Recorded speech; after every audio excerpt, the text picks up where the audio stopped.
Bom, vamos então agora para o último painel do dia, né? Pecuária de corte, análise de desempenho econômico e sustentabilidade nos sistemas produtivos. Para compor esse painel, eu chamo agora ao palco, convido o assessor técnico da CNA, Rafael Lima.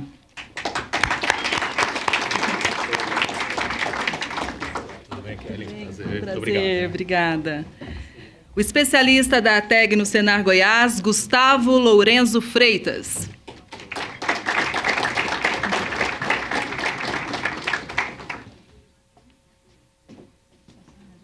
Obrigada.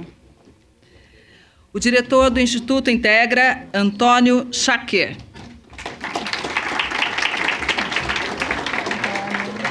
Tudo bem? Boa tarde. E o moderador, João Paulo Franco, coordenador de produção animal da CNA.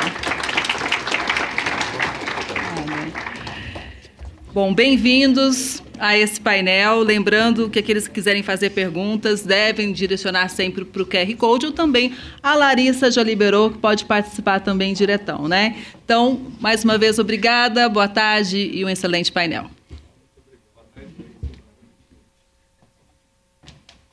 Oi, pronto. Foi? Pessoal, a missão do Leite foi manter todo mundo acordado depois do almoço, né? E a nossa missão é manter todo mundo na sala até o final, até as 5 horas. Para isso, eu já combinei com o pessoal, as portas estão trancadas, eu sugiro que vocês nem precisem levantar, porque ninguém sai. Ainda mais que o diretor está aqui, então ninguém sai da sala. Brincadeiras à parte, nós vamos falar sobre pecuária de corte. E aí, no título, ele traz a palavra sustentabilidade. Só que essa sustentabilidade não é a sustentabilidade que a Amanda falou mais cedo para vocês. A sustentabilidade aqui é a garantia que a atividade vai permanecer, que isso vai se perpetuar para as futuras gerações. E assim sendo, a gente tem que falar de dinheiro, de assistência técnica, de gestão, e não à toa nós temos essa banca aqui para falar para vocês. Então, indo direto ao ponto, eu convido o Rafael para abrir e fazer a primeira palestra para a gente. Obrigado, Rafael. Deixa aberto aqui.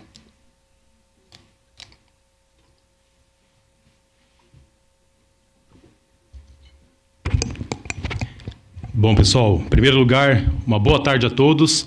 É um prazer recebê-los aqui na Casa do Produtor e um prazer poder falar para esse público aqui tão seleto, como o João colocou, né? Trazendo um pouquinho sobre o cenário atual do mercado, mas falando também sobre as expectativas, destacando aqui o papel do planejamento, as estratégias dentro da condução da atividade, né? Então, dando início aqui à apresentação, a primeira do painel 4, né, que vai falar sobre pecuária de corte, eu vou falar um pouquinho dos resultados do projeto Campo Futuro relacionados aos painéis de pecuária de corte. Só que antes, eu fiquei incumbido aqui também de trazer uma contextualização sobre o mercado, até para explicar um pouco sobre os impactos no campo. Então, na sequência, eu vou falar um pouco sobre o mercado, né? Vou falar sobre os impactos no campo, os resultados do Campo Futuro, e ao final trazer as perspectivas para 2025, né? E mais do que isso, eu gostaria de colocar também aqui alguns desafios pensando aí na atividade pecuária como atividade de longo prazo. Então, dando início aqui, pessoal, nossa apresentação. A primeira figura é uma figura aí bastante conhecida de todos que acompanham o mercado do boi. Eu destaquei ali um ciclo de preços da pecuária, então fica bastante evidente aqui essa fase de alta que teve início ali em 2019, perdurou até 2022. De 2022 até junho, julho, agosto desse ano a gente viu o preço caindo e agora mais recentemente, a partir de julho, meados de agosto ali, uma reação bastante forte no mercado do boi gordo, né? Então a minha ideia é falar um pouquinho sobre o que aconteceu e depois aqui o que a gente tem aí de expectativas com relação a essa perninha aqui puxando para cima os preços, né? Falar um pouquinho do que a gente espera para 2025, 2026. Nesse momento aqui de alta nos preços, e aí depois eu vou detalhando um pouco mais cada um dos fundamentos de mercado, né? A gente teve aqui uma situação de menor disponibilidade de carne, ou seja, redução nos abates, menor oferta de carne bovina. E paralelo a isso, pessoal, um cenário aqui também bastante importante para aquele momento que foi a demanda chinesa aquecida. Mas não era uma demanda aquecida acompanhando ali uma intensidade gradual, né? Na realidade, uma situação de surtos de peste suína africana no país, que reduziu ali quase que pela metade o rebanho suíno chinês, e isso aqui levou a China a aumentar fortemente as compras no mercado internacional. Da mesma forma, pessoal, essa alta nos preços aqui gerou uma atratividade para cria, para recria, para terminação. E eu vou mostrar depois, nesse período aqui, a gente reteve bastante fêmea no rebanho. E é claro que essa retenção de fêmeas, no médio e longo prazo, ela tende a colocar mais bezerro, garrote, boi gordo no mercado. E foi justamente o principal fator de queda que a gente teve aqui nos preços de 2022 até julho e agosto deste ano, né? Então foi um aumento nos abates e essa maior disponibilidade de carne bovina. E não só no Brasil, uma maior disponibilidade, mas também no mercado mundial. Eu vou falar um pouquinho mais disso adiante. Então, trocando aqui um pouco os números, né, mas para reforçar a questão da retenção de fêmeas e o impacto dessa dinâmica no mercado, a gente tem aquela figura conhecida, né, onde a gente tem aqui uma relação entre o preço da arroba, eu poderia fazer essa figura aqui com o preço do bezerro, o preço do garrote, o preço do boi magro, o visual aqui seria bastante próximo, e a participação de fêmeas no abate total aqui nas barras em verdes, né? Então o que eu quero reforçar aqui com vocês, isso aqui, essa ferramenta, né, que é a análise do ciclo pecuário, nos permite falar um pouquinho, pensar um pouquinho no médio e longo prazo da atividade. Então vamos observar aqui, pessoal, quando o preço do boi, que é a linha laranja, começou a subir, eu vejo aqui a barra verde, ou seja, a participação das fêmeas no abate diminuindo, né? Então a gente tinha aqui algo em torno de 41%, 42%, e no pico de preço, que foi ali em fevereiro, março de 2022, essa participação aqui caiu para um dos menores níveis também histórico, né? Da mesma forma, quando o preço começou a cair, e aí a gente tem aqui o pico até chegar em junho, julho, nos menores valores, eu comecei a ter também um descarte maior de fêmeas. E aí já pegando o gancho com as perspectivas, né, é natural que a gente imagine que esse abate de fêmeas bastante forte, ele tende aí, num curto, médio prazo, refletir sobre a oferta de animais no mercado brasileiro. Então vamos falar um pouquinho dessa oferta, né? Eu falei aqui nos maiores patamares de abate, maior produção de carne, e olha aqui, pessoal, rapidamente mostrando, se a gente pegar os dados aí da pesquisa trimestral, fazendo uma projeção, a gente deve abater esse ano pelo menos 38 milhões de bovinos. Ano passado foram 34, então aproximadamente 4 milhões a mais. E também estamos falando, com base aí nos dados do IBGE, de recorde de produção de carne bovina, estimada aí em aproximadamente 10 milhões de toneladas. Então, do lado da oferta brasileira, esse é o cenário. Em 2024, provavelmente, ainda tem 2 meses aí para finalizar, mas com recorde no abate e recorde também na produção de carne. Como eu disse, não só o Brasil produzindo mais carne bovina, mas outros importantes produtores mundiais também com uma oferta maior aqui no mercado interno. Os Estados Unidos, que vinha aí numa redução bastante forte, pelo menos parou de crescer, né? Vamos falar numa estabilidade, parou de cair, desculpa, vamos falar numa estabilidade. O Brasil, se a gente pegar aquele salto ali, deve ficar em torno de 11,5%, 11,2%. A China, né, que também é um grande produtor, é um grande importador, um grande consumidor, mas é também um grande produtor, crescendo. União Europeia, a Índia.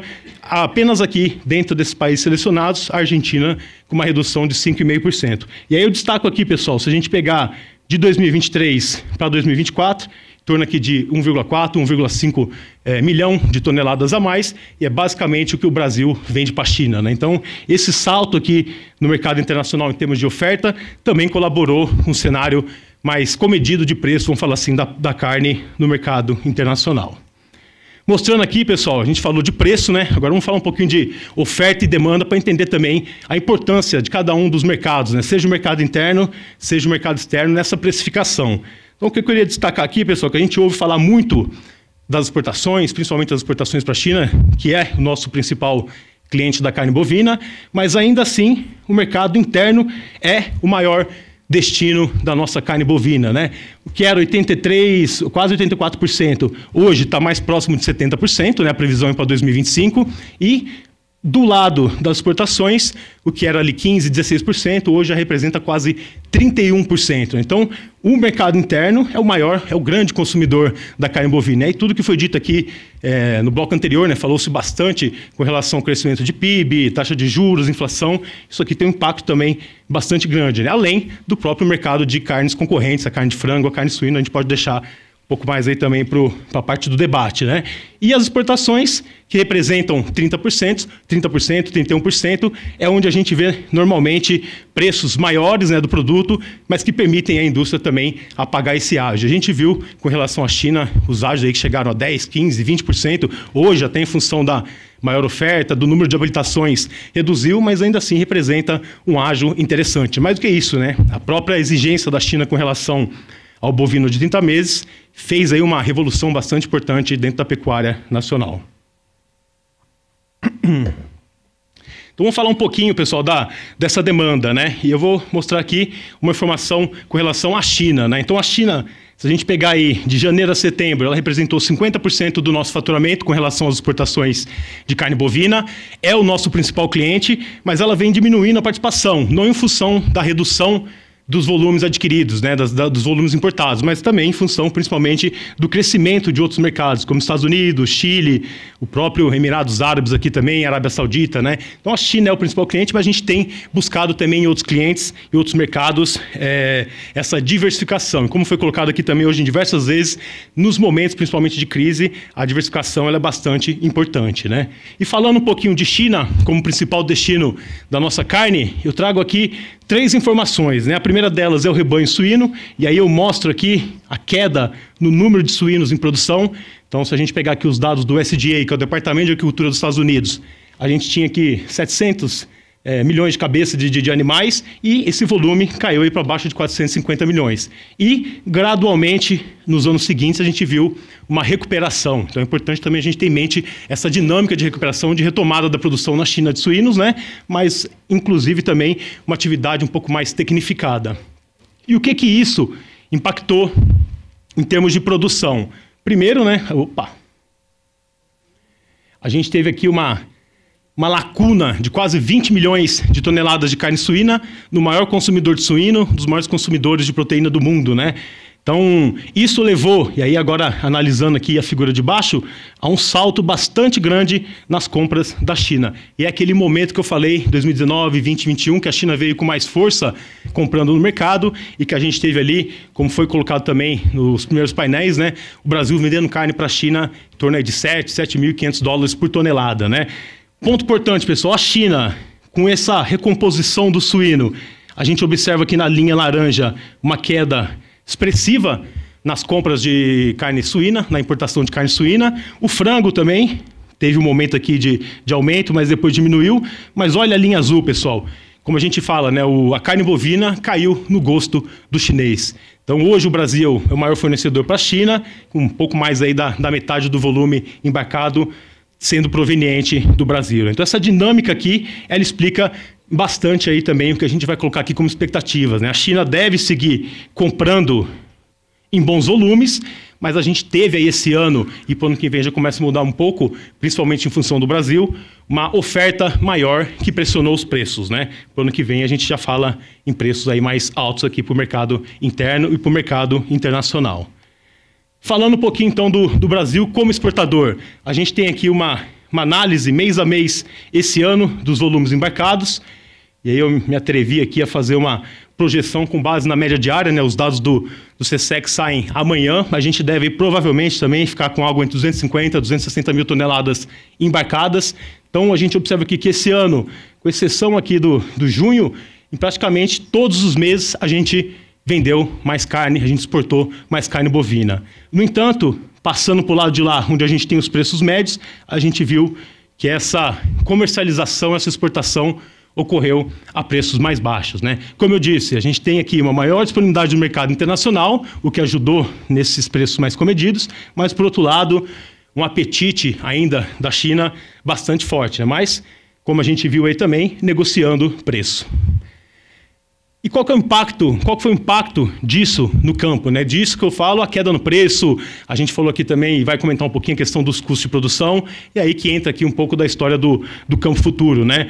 A gente fez esse ano, 2024, painéis de pecuária de corte em Rondônia, Goiás, São Paulo, Paraná, Rio Grande do Sul. Marquei aqui no mapinha, talvez fique pequeno para vocês enxergarem, mas os municípios, as localizações que foram realizados os painéis. E a gente teve aí painéis que representam a atividade em propriedades modais. É aqui que cabe um pouco uma explicação, né? O que seria a propriedade modal, né? Porque depois nós teremos o Gustavo, o Cháquer falando um pouquinho de dados mais específicos. A gente trabalha dentro do Campo Futuro na construção de uma propriedade modal, ou seja, aquela que mais representa a atividade naquela região. Então a gente vai levantar mais ou menos ali aproximadamente o tamanho diário, o tamanho de rebanho, a composição desse rebanho, né? A gente faz isso junto com produtores, técnicos, o pessoal das federações, os sindicatos que dão os apoios. Então, agradecendo aí a participação e destacando a importância da participação dessa mobilização para a realização dos painéis. Então, o que a gente fala aqui hoje, pessoal, não é o resultado do João, do Cháquer, do Gustavo, o meu, mas sim o que a gente teve de resultado de levantamento de custo de produção e análise de resultado econômico para essa propriedade modal. E aí, na sequência, até conversando com o Gustavo, eu sei que ele vai trazer algo mais específico das propriedades atendidas aí pelo Senar em Goiás, e o Cháquer também costuma trazer sempre alguns exemplos aí, destacando aquelas propriedades mais tecnificadas, né? Então, hoje aqui o que a gente falar de resultado refere-se a essa propriedade modal. Mas antes, pessoal, da gente mostrar aqui os resultados, tem uma análise aqui que eu gostaria de fazer com vocês, né? Eu peguei o preço do bezerro, que é a linha verde, e o COI, que é o custo operacional efetivo, as despesas diretas daquela atividade, com alimentação, nutrição, sanidade, mão de obra, combustível, né? A gente fala um pouquinho mais de custo. E o que eu fiz? Não estou falando aqui de valor absoluto, isso aqui não representa reais para arroba nada, mas a variação mês a mês desses dois indicadores. E o que eu quero mostrar aqui? Porque muita gente fala dessa alta do preço do bezerro, 2019, 2020, a alta no preço do boi, mas a gente destaca um ponto aqui, pessoal, que é importante. Olha só, o preço do bezerro subiu, o bezerro, o custo de produção da atividade já vinha com variações mais altas, né, mais intensas do que a própria variação do boi. Nesse momento aqui, 2019 para 2020, a gente teve o bezerro superando as variações do custo de produção. Mas olha aqui, pessoal, quando a gente entrou na fase de baixa de preço aqui do mercado do boi gordo, no caso que nós estamos falando do bezerro, né, do mercado do boi, a gente teve o preço do bezerro recuando, praticamente aí de fevereiro, março de 2022 até agora, né, até uns meses para trás, mas olha aqui, o custo de produção não deu um alívio, não recuou na mesma proporção. Então, o cenário que a gente vai avaliar aqui, 2023 e 2024, é um cenário de queda no preço, na receita do produtor e uma manutenção nos custos de produção da atividade. O mesmo exercício, pessoal, pode ser feito para o boi gordo. Aí nós estamos falando aqui dos custos operacionais, dos custos, as despesas diretas da recria e da terminação. E o que eu gostaria de destacar aqui? Em todos os meses, desde 2018, 2019, aqui, quando a gente teve o início na alta no preço da arroba do boi gordo, em todos os momentos, a variação no custo de produção ficou acima da variação do preço do boi gordo. Então, pessoal, a gente lembra da arroba 350, 355, né? Mas a gente lembra também do milho a 110, da soja a 220, o farelo custando mais de R$3.000, o saco de suplemento passando aí de 120, 150 reais por embalagem, né? Então, destacar que foi um período de alta na receita, mas os custos também, e aí a pandemia ajudou, a questão climática ajudaram, né? O clima mais adverso ajudou, mas mostrar também que não foi mil maravilhas. E no boi gordo, da mesma forma, os preços caíram, o custo caiu, mas ainda assim com variações menores, né? No caso da queda em relação ao boi gordo, o que representou também resultados mais apertados para a atividade. Então vamos aos resultados, pessoal. Eu separei por atividade, cria, recria, terminação, ciclo completo e confinamento. Tem aqui 10 minutos para a gente passar um pouquinho o que foi a nossa percepção com relação aos levantamentos, né? Então, só explicando rapidamente, pessoal, a gente tem aqui o COI, que é essa parte, a barra laranja dentro dessa barra maior. O COI, como eu falei, são as despesas diretas. A gente soma aqui a partezinha cinza, que a gente soma aqui o prolabore e a depreciação. Então, eu destaquei aqui, pessoal, em termos de número, o COI, vamos falar aqui pegando o exemplo de Alegrete, R$ 132, e somando aqui a esse número mais quase R$ 89, fechando ali o COT, né? E o amarelo seria a remuneração do capital e o custo de oportunidade, né? Então, numa análise bastante simples, se a gente tem uma receita cobrindo o COI, no curto prazo essa atividade é viável. Se a minha receita não cobre o prolabore e depreciação, eu começo a afetar os meus investimentos na atividade, assim como também a questão da renda do produtor. E, no caso aqui da remuneração do capital ou do custo de oportunidade, a nossa análise é em cima de outras atividades mais rentáveis ou menos rentáveis. Então, seria para a gente ter ali um comparativo com outras oportunidades, outros custos de oportunidade. Mas o que eu quero destacar aqui, pessoal? Mostrando que, em boa parte dos painéis, a gente teve uma receita praticamente cobrindo ali a depreciação, o prolabore e as despesas gerais, mas a gente teve uma variação entre os resultados dos painéis, que eu acho que cabe um pouco aqui também uma observação. O que a gente pode fazer, quais são as orientações, ou o que está às mãos do produtor em momentos aí de crise do setor ou de pressão de baixa sobre os preços. Então vamos analisar aqui os indicadores técnicos de todos esses painéis, né? Então a gente observa aqui a taxa de desfrute, a lotação, a natalidade, mortalidade, e a gente vai ver que não necessariamente o painel com melhores indicadores, ele é aquele que tem, nesse caso aqui, o melhor resultado. Então o que a gente pode destacar, né? Primeiro, esses dois painéis aqui, o de Pelotas e o de Santa Maria. Então vamos analisar o que a gente pode destacar aqui. Na hora que a gente pega os painéis realizados no Rio Grande do Sul, todos eles aqui representam a produção em um sistema um pouco mais extensivo, né? Com a presença ali dos campos nativos, baixa lotação, principalmente aqui em Alegrete, no Rio Grande do Sul, mas a hora que a gente entra em Pelotas e Santa Maria, a gente tem ali um investimento, um aporte nutricional melhor. E isso pode ser mostrado através dos melhores desempenhos aqui quando a gente analisa a taxa de lotação. E um ponto importante, pessoal, como a gente está falando de análise da propriedade modal, a gente tem nessas duas propriedades aqui, Pelotas e Santa Maria, parte da propriedade varia ali entre 30% a 40%, em que ela é arrendada para soja. Então, Rafael, o arrendamento de parte da propriedade em momentos de queda no preço pode ser uma estratégia do produtor? Sim, tanto pensando em termos de receita, como eu pensando também na possibilidade de melhorar a fertilidade, a condição daquela área em um momento em que eu tenho uma pressão, uma queda na receita, no preço da arroba do boi gordo, né? Tupã, São Paulo, a gente vê ali os melhores indicadores, né? Em termos de taxa de desfrute, mortalidade, mas a gente vê comparativamente um custo bastante elevado. E aí eu vou levantar a bola para o Gustavo, para o Schacker, que vão aí trazer um pouco mais de informações, de estratégias com relação ao custo, né? Mas o gerenciamento desse custo de produção, assim como o gerenciamento do risco, ele é fundamental também para que eu tenha resultados melhores ou, pelo menos, resguarde aí parte do resultado econômico da minha atividade. Mas, de maneira geral, pessoal, se a gente analisar aqui os painéis mais exclusivos de pecuária, 14, 15, 20 reais por arroba, multipensar em termos de uma lotação, uma cabeça, um A por arroba, nós estamos falando aqui de uma margem líquida por hectare de 400, 500 reais, né? Então, nesse caso, a gente vê, inclusive, que os arrendamentos trazem para o produtor, nessa situação, um resultado melhor. E um ponto importante, pessoal, nós estamos falando aqui de propriedade modal. Vamos analisar depois os resultados dos produtores ali, o top 25%, aí a gente vai ter uma ideia também de como esses produtores, e aí trazendo exemplos reais, eles sobressaem em termos de resultado nesse comparativo, inclusive com o modal. Então, esse aqui é o resultado da cria.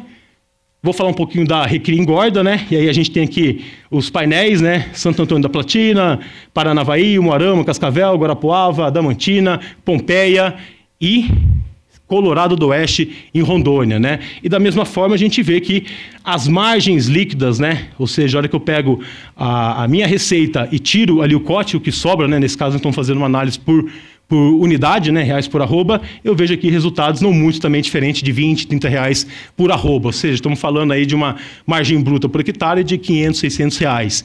Da mesma forma, pessoal, eu queria trazer aqui alguns pontos importantes em relação aos painéis que tiveram aí resultados melhores. E aí eu vou começar destacando esses dois aqui do Paraná.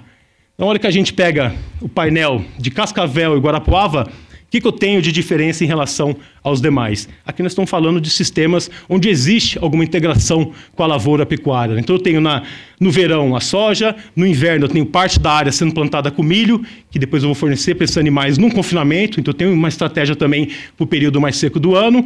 A recria ela é feita em pastagem perene e, como eu falei, na engorda, esse animal, parte vai para o confinamento, recebendo a silagem, parte vai para essa pastagem de inverno. Então eu começo a ver também alguma estratégia, alguma intensificação também, inclusive, nessas atividades que me deram o melhor retorno. E aqui, mostrando, né, de novo, os indicadores, e a gente destaca aqui, né, nesses sistemas, a idade dos animais, 20, 16, 17 meses, ou seja, são animais mais precoces em relação aos demais, e a quantidade de arrobas produzidas. A gente mostrou nos sistemas ali, lógico, estamos falando da cria, né? Mas na recria também, entre 6, 8, 10 arrobas por hectare produzida, e aqui a gente vê sistemas entre 15 e 25 arrobas por hectare produzida. E aqui, pessoal, só para mostrar que o que salvou o boi, vamos falar assim, nesse modelo que nós estamos discutindo aqui, foi a agricultura. Então, a diversificação, nós falamos aqui de arrendamento, estamos falando agora de integração lavoura-pecuária, ela é uma estratégia importante e principalmente aí nos momentos de crise da atividade. Aqui, rapidamente, pessoal, também, só mostrando um pouquinho dos painéis de Santo Antônio e Pompeia. Aqui, pessoal, destacaria a engorda de fêmeas. Então a gente viu aí oferta de fêmea no mercado a preços bastante baixos e as pessoas enxergaram nesse momento uma estratégia de você pegar essa fêmea de descarte, colocar um acabamento nela e vender. Então foi também um resultado ali, um painel que teve um resultado melhor comparativamente. E aqui destacando essa composição do custo de produção do painel de Santo Antônio de Platina, onde a gente vê que a compra do animal, a reposição do animal, que representa a maior parcela dos custos de produção aqui no caso da recria engorda, foi onde a gente teve a melhor situação, vamos falar assim, a melhor compra, né? E aí, toda a estratégia, não só de compra de insumos, mas de comercialização, de compra e venda dos seus animais, ela é fundamental, né? E depois nós vamos falar um pouquinho também de trava de preço. Então, só destacando aqui esses dois painéis que tiveram resultados melhores. Aqui, rapidamente, pessoal, a gente fez um painel de ciclo completo em Goiânia, e aí a gente vê o peso do mercado aqui em termos de resultado, né, não chegou a R$10, a R$5 por arroba vendida, no caso do confinamento. E aí lembrando, pessoal, essa conta hoje aqui, se ela fosse feita em junho, estava dando prejuízo por cabeça, e hoje, fazendo uma conta bastante simples, a gente tem cenários de R$500 a R$1.200 por cabeça confinada. Então mostrar também a velocidade da dinâmica do mercado, que é importante o produtor acompanhar isso. Para finalizar, pessoal, eu vou passar um pouquinho mais rápido para tentar cumprir aqui o meu tempo, no máximo estourar alguns minutinhos, né? Situação de escala no Brasil.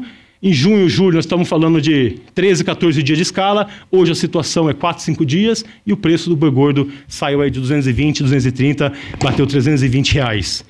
O que a gente tem de expectativa para o ano que vem? Aí aqui já construindo um pouquinho da nossa expectativa, né? Menor disponibilidade de bovinos no Brasil, e aí eu mostrei que aquele abate de fêmeas forte em 21, 22, 23, ele vai impactar na oferta já, provavelmente em 25, e a gente já viu o preço do bezerro subindo. Expectativas positivas com relação ao consumo doméstico, mas com algumas ressalvas, né? Principalmente com relação ao menor ritmo de crescimento que o próprio Glauco colocou. Boa demanda por carne bovina, em termos mundiais, crescendo 0,5%. E olha aqui, pessoal, depois daquele crescimento que eu falei na oferta mundial, a previsão do SDA é de queda de quase 1% nessa disponibilidade em 2025. E a atenção com relação aos custos de produção. Rapidamente aqui trazendo um resumo do que foi colocado por milho para soja, o meu entendimento foi de que a maior oferta mundial por hora traz um cenário de preços mais comedidos, mas tem sempre aquela preocupação, aquela incerteza com relação à segunda safra de milho, né? Então eu destaco aqui mais uma vez o clima e as oportunidades passando à frente do produtor, com o milho aí há 2 semanas atrás custando 50, hoje já está 60, 70. Então também é importante a gente ter em mente essas projeções para a gente organizar a nossa estratégia, né? E um ponto importante, pessoal, dólar, guerra, laninha, sempre traz aquela possibilidade de uma hora para o outro o mercado virar. E rapidamente, pessoal, a gente tem aqui a barra azul, o mercado físico, novembro aí, e o que coloca para a gente o mercado futuro. O que eu chamo aqui a atenção dessa projeção, né, com base no mercado futuro, é justamente esse cenário aqui, ó, depois dessa forte alta, o mercado deve dar uma acalmada. E lembrando que janeiro é aquele mês, normalmente, que a gente tem uma menor movimentação no mercado interno, passado as festas, né, no mercado interno mais fraco, mercado internacional também, até depois de fevereiro, quando a China volta do feriado e volta comprando. Então é importante também a gente não viver na especulação. E já tem perguntas, né? Você acha que a arroba vai a R$600, vai a R$500? Eu falo, calma, né? Lembra do bezerro de 4 mil, que depois ninguém sabia qual era o preço para vender, para ter um resultado positivo, né? Então eu gostaria de destacar às vezes a empolgação também faz a gente traçar alguma estratégia errada. E rapidamente aqui, pessoal, desafios. Esse é o preço da arroba desde 1970. Corrigido, ou seja, eu cruzei o preço da arroba com a inflação. Se a gente olhar historicamente, o preço do boi, e para qualquer commodity você fizer esse mesmo exercício, você vê que existe uma tendência de queda. Então eu preciso trabalhar com ganhos em escala, melhoria de produtividade. E, pensando no poder de compra do produtor, eu coloquei aqui a arroba de boi gordo em relação a quantas arrobas de boi gordo eu preciso para comprar um bezerro. E a gente vê também que, historicamente, essa relação de troca ela é desfavorável para o produtor. Ou seja, o meu boi gordo está se valorizando numa intensidade menor do que a matéria-prima ali, que seria o bezerro. E, para finalizar, peguei 2 gráficos aqui do Ativos do Campo, que o CPEA escreve aqui para a gente, né? Para falar também rapidamente de oportunidade. Nas barras em verde, a gente tem o consolidado do preço do boi, o indicador CPEA. Nessas bolinhas e linhas aqui, o quanto variou aquele contrato ao longo do mês. Então, a gente pega aqui já oportunidades de fazer alguma estratégia de compra ou venda desses contratos. E aqui, pessoal, rapidamente um exercício. A gente pegou um painel específico que a gente fez o levantamento, e olha que a gente pega aqui primeiro, segundo, terceiro, quarto quartil, e eu coloco o meu preço de venda com base nessa simulação do mercado futuro, ou seja, eu estou trabalhando com a ferramenta de trava de preço, eu vejo que o meu resultado, que no realizado foi 0,2, ele poderia variar de -6 até mais 22,1%. Então o produtor precisa fazer o uso, conhecer essas ferramentas, né? E é bastante importante, principalmente nos momentos de queda. Desculpa, estourei aí 2 minutinhos. Muito obrigado pela atenção de todos e a gente fica à disposição aqui para as perguntas. Um abraço, pessoal. Obrigado, Rafael. Sem deixar o púlpito esfriar, porque já estão me cobrando o horário, Lourenço. Eu convido você a nos prestigiar com a sua palestra.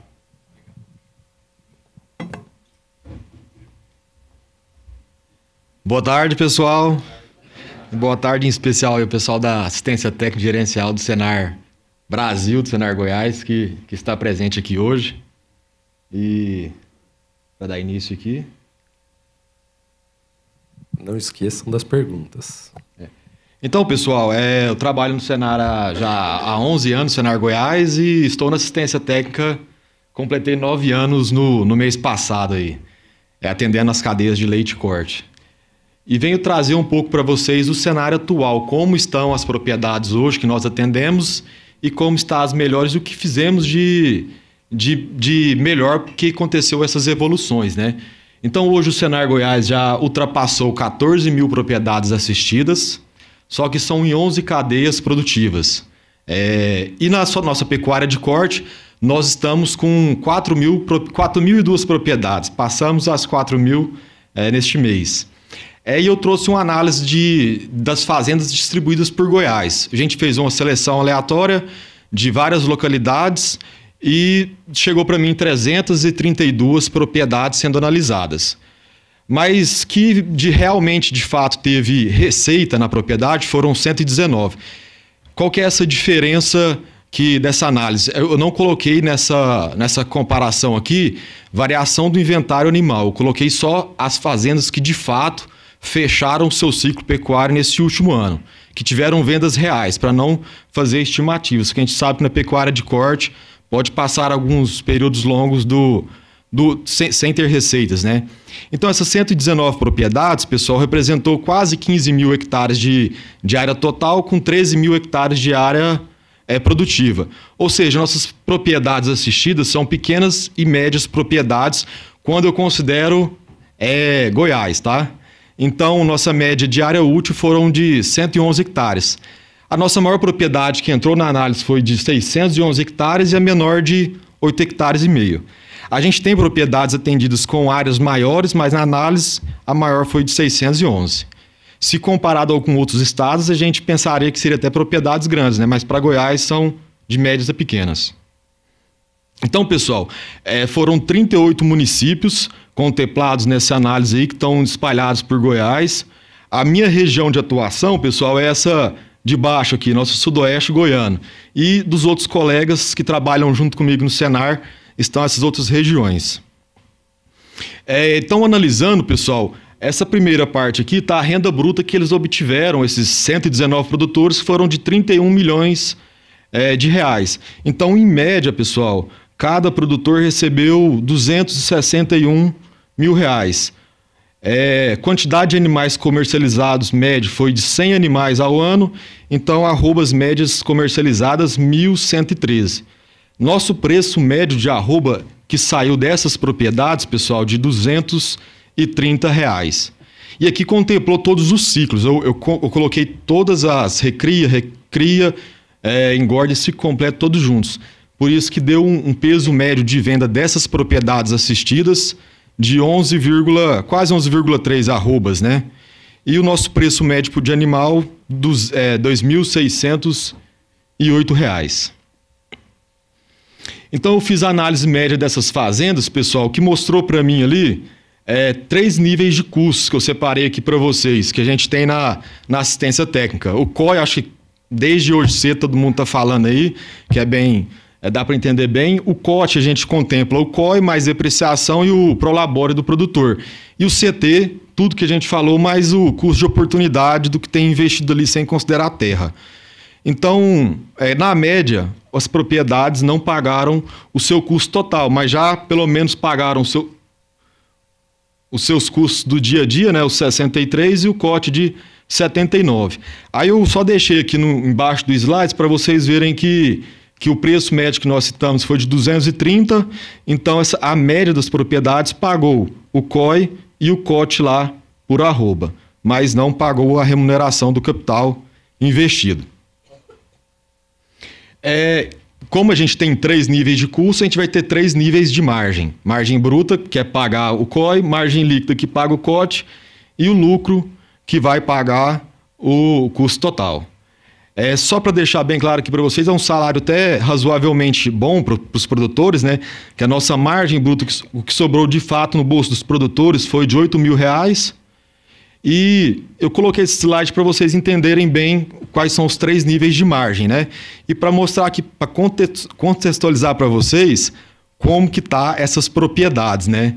Então, daqueles números anteriores do slide, 11% das nossas propriedades elas estão num ponto de fechamento.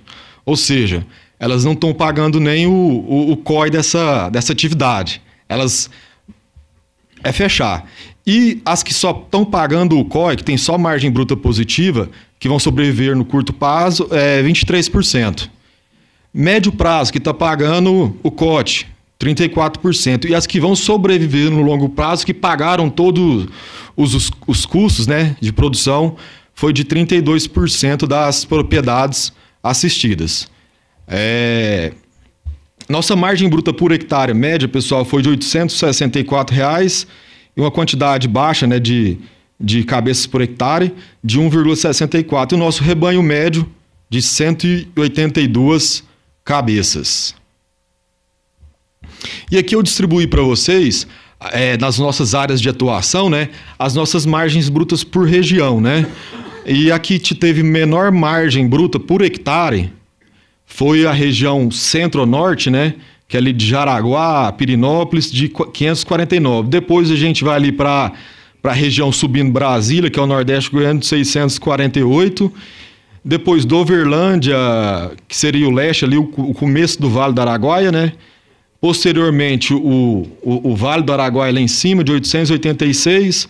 O sul goiano, né, de 899. E a região com maior margem, que é o sudoeste goiano, com quase R$ 1.000 de média, tá? Por que o sudoeste tem essa margem maior? Devido aos investimentos em cima de fertilidade do solo e melhoramento genético dos animais. Hoje nós sabemos que para melhorar de fato uma propriedade rural, o investimento tem que ser em solo, né? Em produção de volumoso. E aqui eu separei, pessoal, as 25% propriedades com melhor margem bruta por área, que chegou para mim aí um resultado de uma margem bruta de R$ 2.948. Se eu converter isso aí em uma soja de 135, a gente vai ter em torno de 21 sacas. Então, uma atividade que vai ser bem melhor do que você está arrendando aí para a lavoura, né? A nossa área produtiva média dessas propriedades que foram com melhor desempenho de margem bruta de 85 e os custos mais equilibrados. Agora, essas 25% de propriedades pagaram todos os custos aqui, inclusive o custo total. E elas tiveram uma venda de 25 arrobas por hectare de área produtiva, arrobas comercializadas, tá? Então, a margem bruta desses produtores, com área relativamente pequena para corte, né, foi de R$ 188.000 por ano, ou seja, quase R$ 16.000 ao mês. Então, um salário bastante satisfatório, né, para uma empresa desse porte, né? Mas vale ressaltar que essas são as 25 propriedades com o melhor uso e eficiência do solo. E coloquei para vocês também, essas propriedades, pessoal, tiveram a taxa de remuneração do capital sem terra, desconsiderando o valor de terra, de 17%, vai dar mais de 1% ao mês, né? E com terra de 7%. Então, números bastante satisfatórios aí para a cadeia assistida. E a segunda análise que eu fiz aqui, pessoal, foi pensando nas propriedades menores, que tem que forçar mais na produção, que tem que investir mais em adubação para ter maior produção. Então, eu peguei as propriedades com maior taxa de lotação, as 25 propriedades. Então, a gente consegue ver aqui que o nosso custo aumentou, né? O nosso custo já foi de 50%, ele pulou para 65% de COI e 75% de COT. Isso pelo maior investimento em técnicas de adubação, em genética dos animais, para a gente ter uma área menor para produzir corte, né? Que não é fácil você produzir corte em áreas limitadas. E, por fim, pessoal, eu queria mostrar aqui para vocês duas propriedades que obtiveram sucesso durante a assistência técnica. Essa primeira, ela foi... eu supervisionei o começo dela, hoje ela está com outro supervisor. Mas é uma propriedade em Uberlândia, do produtor Marcos Vilela, que ele acreditou no projeto, é uma propriedade de 250 hectares, mas que ele acreditou e fez o primeiro ano, já acho que no segundo mês de assistência, ele já implantou o rotacionado em 33 hectares. Porque a gente sabe que a pecuária de corte, de fato, necessita de melhorar o uso do solo, que essa é a maior deficiência nossa, para a gente ter maior taxa de lotação, melhores resultados financeiros. Então, essa propriedade, pessoal, com 33 hectares, ela conseguiu rodar nesse rotacionado 234 cabeças, que são vacas de descarte desse produtor, que ele engorda ali para terminação. E nesse sistema ele obteve uma margem bruta no período de chuvas de R$ 18.000 por mês e por hectare R$ 2.800, que está similar à nossa média das 25 melhores. A margem bruta por cabeça de quase R$ 400. E aqui os números de produtividade do solo, que teve uma lotação média o UAS de 6,16 UAS e uma produção de arrobas por hectare ano de 21 arrobas. Aí está o nosso técnico de campo, Gustavo, e o produtor Marcos, ao fundo aí os animais de descarte dele.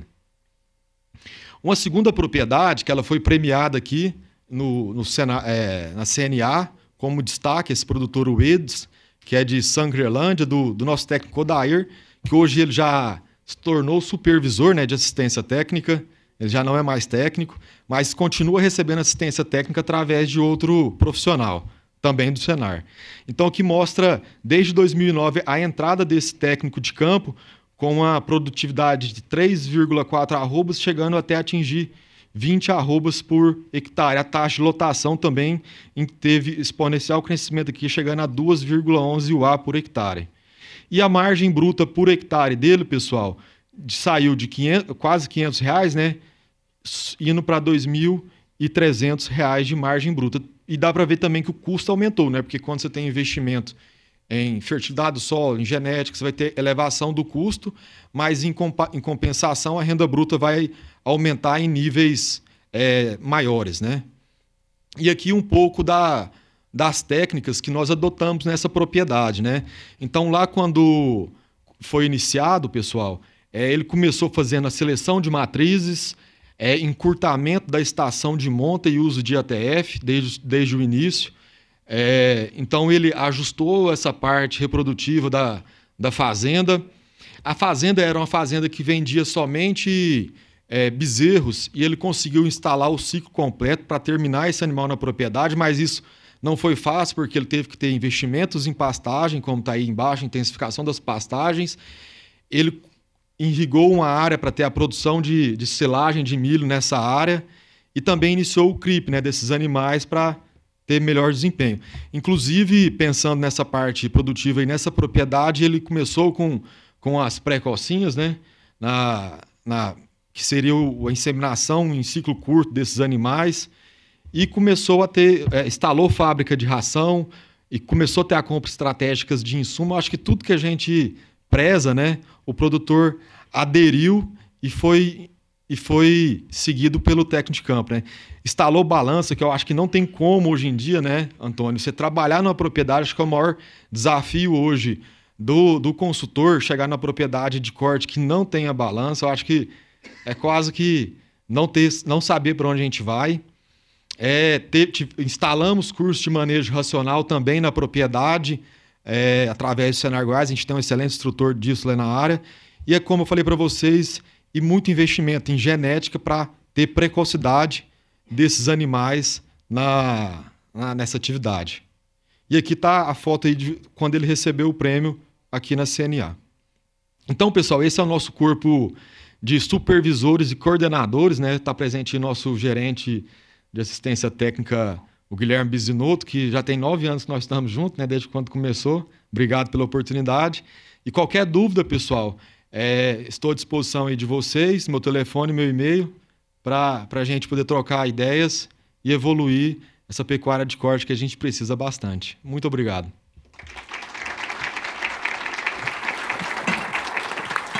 Obrigado, Gustavo. Sem esfriar, vamos lá, Chácara? Obrigado.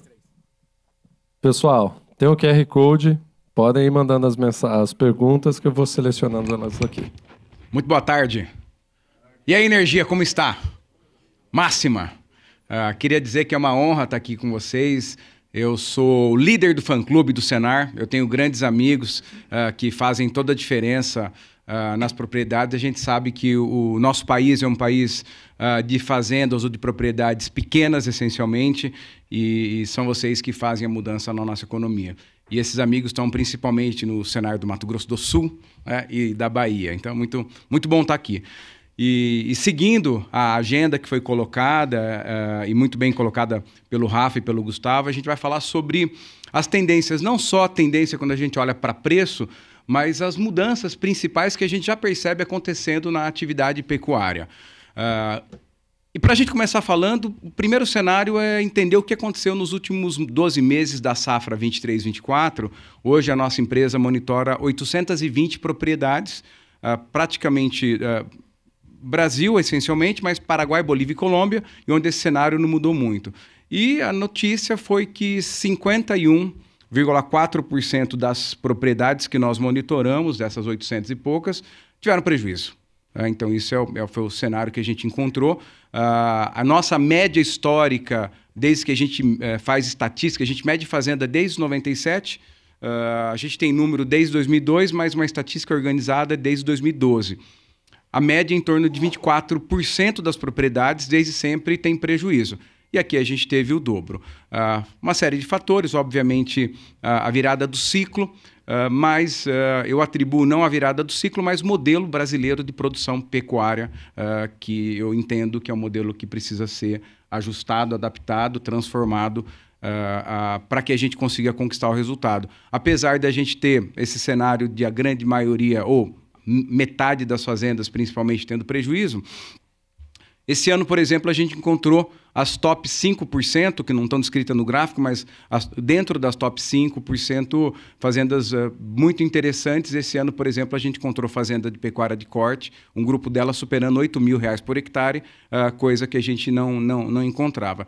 Se na média é um negócio ruim, para alguns é um negócio muito bom. E se a gente levar em consideração esse pensamento, que não tem, então, ligação com o pecuária, tem ligação com o pecuarista. Os colegas do leite apresentaram exatamente o mesmo cenário. As fazendas boas vão bem, as fazendas ruins vão mal. E, na verdade, não se trata da fazenda, se trata do fazendeiro, se trata do líder ou da líder que está liderando esse projeto. Então, não se trata de pecuária, se trata de gente.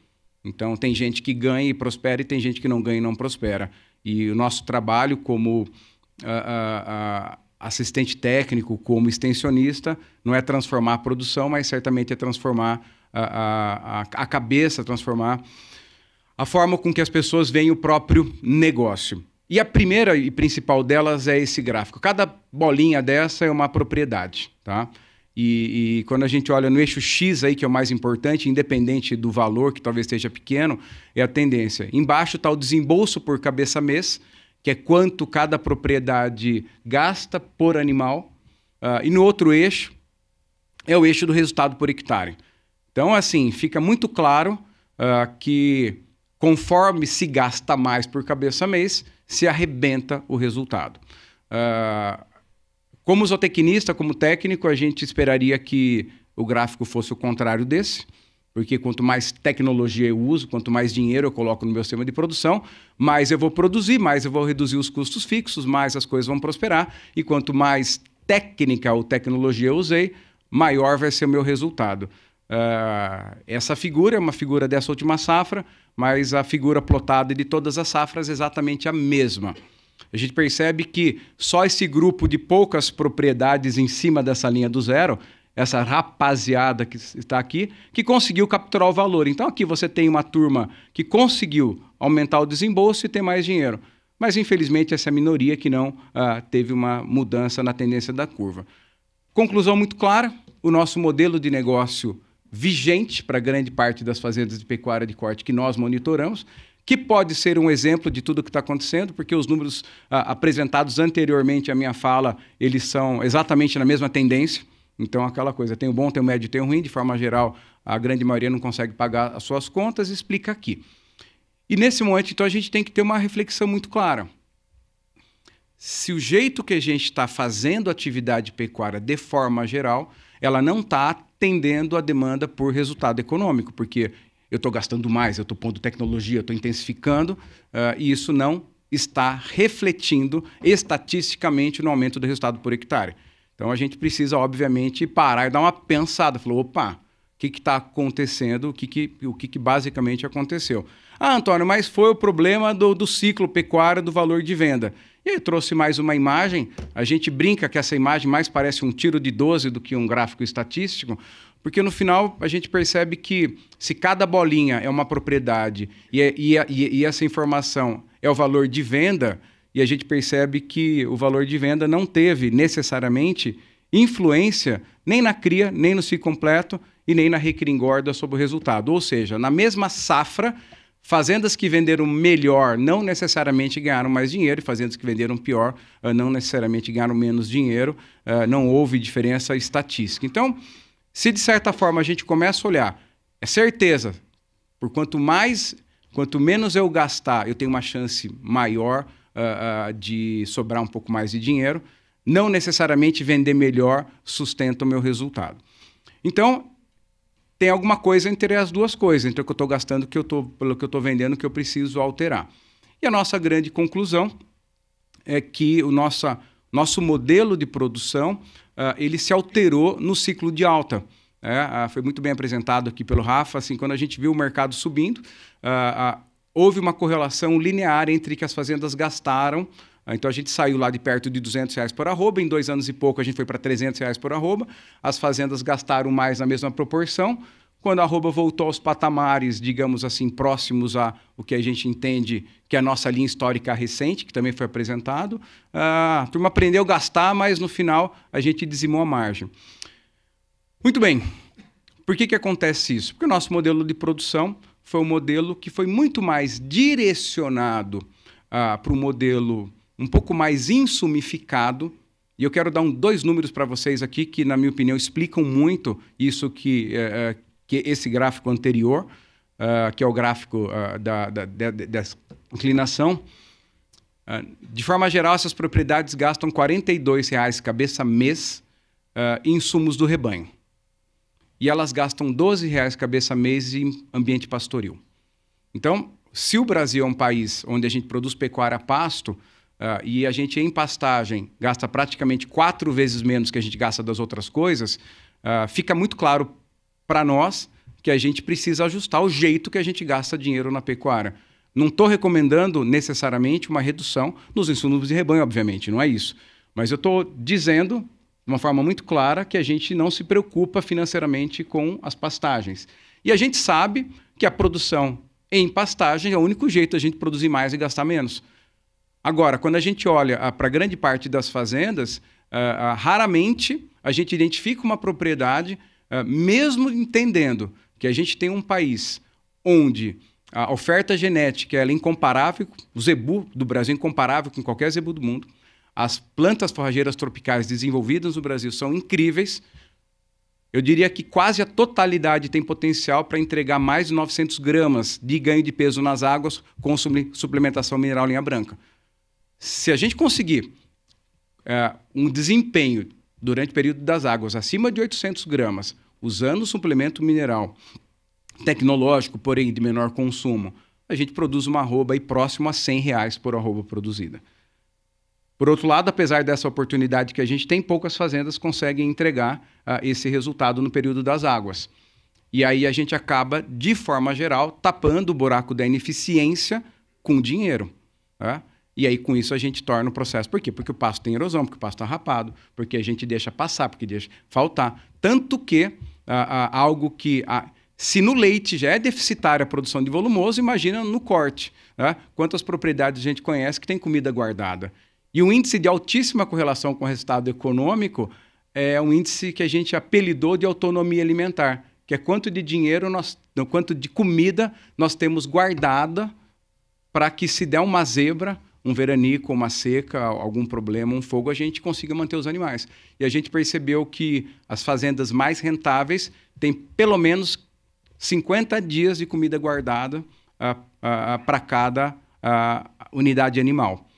E aí, com isso, obviamente, com essa comida guardada para o período de entre-safra, a gente consegue manejar melhor nas águas. Então, existe a área de conhecimento e de manejo de pastagem, que é o ponto central da nossa adoção e provavelmente o que mais explica a gente não está conseguindo monetizar o ativo. Enquanto o leite, as melhores fazendas entregam 14, a pecuária, as melhores fazendas entregam 4.